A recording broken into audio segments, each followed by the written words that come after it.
சிதம்பரம் நடராஜர் கோயிலில் ஆணி திருமஞ்சனம் விழா கொடியேற்றத்துடன் வெகு விமரிசையாக தொடங்கியது. அந்த காட்சியை பார்க்கலாம்.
கூடுதல் விவரங்களை செய்தியாளர் கண்ணதாசன் வழங்க கேட்கலாம். கண்ணதாசன், வணக்கம். விவரங்களை பதிவு பண்ணலாம். கண்ணதாசன், வணக்கம்.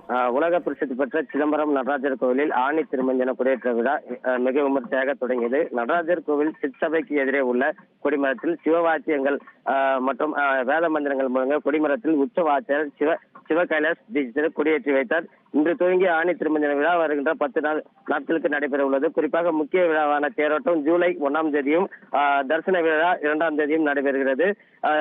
இதனை ஒட்டி இன்று கொடியேற்றத்தை முன்னிட்டு ஆயிரக்கணக்கான பொதுமக்கள் சாமி தரிசனம் செய்து சென்றனர்.